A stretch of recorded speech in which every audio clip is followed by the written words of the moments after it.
नमस्कार बच्चों, मैं दिलीप कुमार मिश्रा, कृष्णा साइंस अकेडमी में आप सभी का स्वागत है। हम आपको कक्षा 10 की भौतिक विज्ञान पहला चैप्टर प्रकाश का परावर्तन है, उसमें टॉपिक था पहला प्रकाश और उसके बाद प्रकाश की किरण पढ़ाया और प्रकाश किरण पुंज पढ़ाया और आज उसका अगला टॉपिक है प्रकाश का परावर्तन।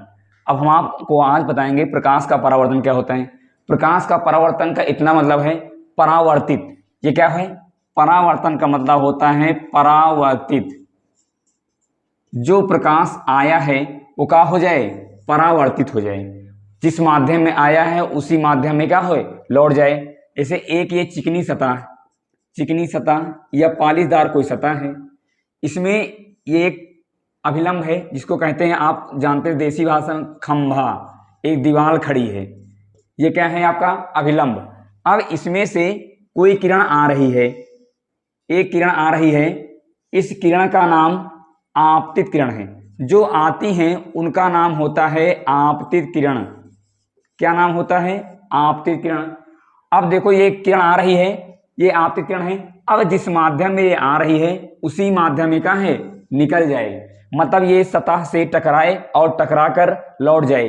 टकरा कर लौटी क्यों है? क्योंकि आपको पता है प्रकाश अपारदर्शी माध्यम में नहीं गुजर पाता है, तो ये जो सतह है ये ठोस है, ये अपारदर्शी माध्यम है, तो इसमें क्या है? प्रकाश निकल नहीं पाएगा। तो निकल नहीं पाएगा तो जिस माध्यम में आएगा और टकराने के बाद क्या होगा? निकल जाएगा। तो जो किरणें निकल जाएंगी उनका क्या नाम है? परावर्तित किरणें। क्या नाम है? परावर्तित किरणें। परावर्तित किरणें। अब यहां पर देखिए, ये एक अभिलंब है और ये क्या है? आपतित किरण। इन दोनों के बीच में एक कोण बनना है, ये कोण बनना है। अब ये कोण कौन सा बनना है? जब किरण आ रही है तो आने वाली किरण का नाम आपतित किरण है, तो कौन सा बनाएगा? आपतन कोण बनाएगा। कौन सा कोण बनाएगा? आपतन कोण। और आपतन कोण को बच्चों हम लोग आई से प्रदर्शित करते हैं। काय से प्रदर्शित करते हैं? आई से। अब देखो यहां पर भी वही क्रिया, ये अभिलंब है और इधर ये सीधी एक परावर्तित किरण निकल गई है, तो यहां पर भी देखिए एक कोण बना रहा है, एक कोण बन रहा है। इस जब किरण निकल रही परावर्तित, तो कोण कौन सा बनेगा? परावर्तन कोण बनेगा। कौन सा कोण बनेगा बच्चों? परावर्तन कोण बनेगा। अब परावर्तन कोण कौन सा होता है? आर होता है। कौन सा कोण होता है? आर। अब इस जो पृष्ठ है, इस पृष्ठ को क्या कहते हैं? चिकनी सतह। चिकनी सतह, या आप इसको कह सकते हैं परावर्तक पृष्ठ कह सकते हैं। अब एक चीज बच्चों यहां देखिए, यहां पर ये किरण और ये किरण और ये वाला अभिलंब तीनों एक ही बिंदु पे मिल रहे हैं। कहां मिल रहे हैं? तीनों एक ही बिंदु पे मिल रहे हैं। जिस बिंदु पे मिलते हैं उसका नाम होता है आपतन बिंदु।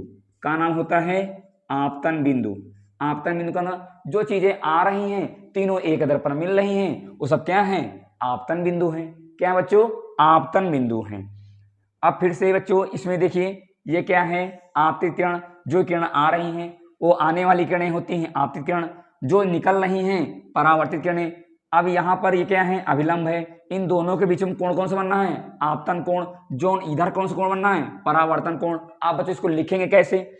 इसे ये किरण है, ये आप कैसे लिखेंगे इसको बच्चों? देखिए यहां पर जो आने एक श्वेत प्रकाश एक चिकनी सतह या पालिशदार सतह से टकराकर जो किरणें आती हैं वो आपतित किरण होती हैं, जो निकल जाती हैं वो परावर्तित किरण हो जाती हैं। और उसके बाद इन दोनों के बीच में कौन सा कोण बनना? पहले देखिए, आपतन कोण। इसको कैसे लिखेंगे? अभिलंब और आपतित किरण के बीच बना हुआ कोण आपतन कोण कहलाता है। फिर उसके बाद बच्चों इसको कैसे लिखेंगे आप? परावर्तित किरण और अभिलंब के बीच बना हुआ कोण परावर्तन कोण कहलाता है। उसके बाद बच्चों क्या लिखेंगे? हेडिंग आपतन बिंदु। आपतन बिंदु कैसे लिखेंगे?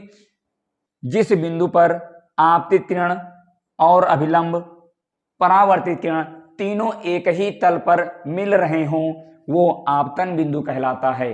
ये बच्चों आपका ये टॉपिक प्रकाश का परावर्तन है। इसमें आपकी सारी डिफिनीशन आप खुद से बना सकते हैं।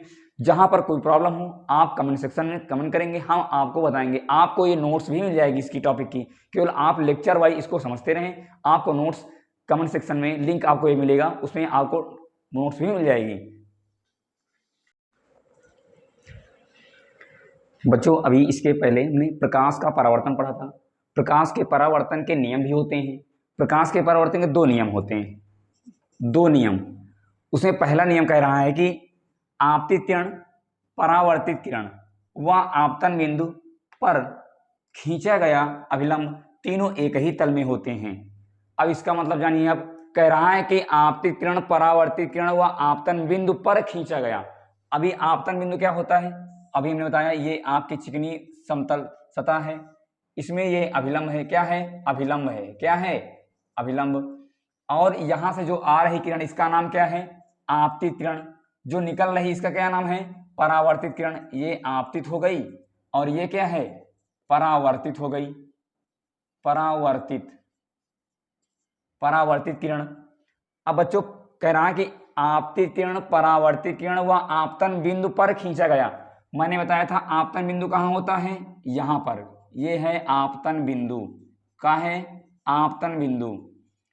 आपतन बिंदु जहां पर तीनों चीजें मिलती हों, आपतित किरण, अभिलंब और परावर्तित किरण जहां पर मिलती हों, वो क्या है? आपतन बिंदु।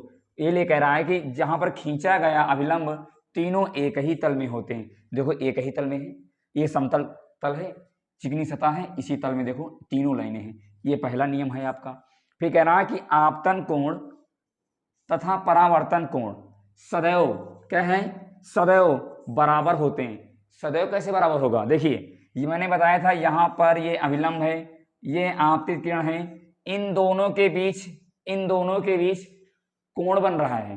कौन सा कोण बन रहा है? जिसका नाम मैंने बताया है आपको बच्चों, आपतन कोण। कौन सा बन रहा है? आपतन कोण। अब बच्चों यहां पर बन रहा है, उसके बाद ये परावर्तन कोण। कौन सा बनना है? परावर्तन कोण। परावर्तन कोण ये होता है आई, ये होता है आर। देखो दोनों कोण बराबर हैं, इसमें कोई अंतर है, ना कोई छोटा है ना कोई बड़ा है, दोनों बराबर हैं। इसीलिए क्या है? सदैव बराबर है। मतलब कोण आई जो है कोण आर के क्या है? बराबर हैं। इसीलिए बच्चों ये दोनों कोण क्या हैं? आपस में बराबर हैं। अब बच्चों ये प्रकाश का परावर्तन का आपका टॉपिक कंप्लीट हुआ। अब जो अगला टॉपिक आपका है, नेक्स्ट टॉपिक, वो अगले वीडियो में आपको मिलेगा। आज की क्लास बच्चों यहीं तक। धन्यवाद।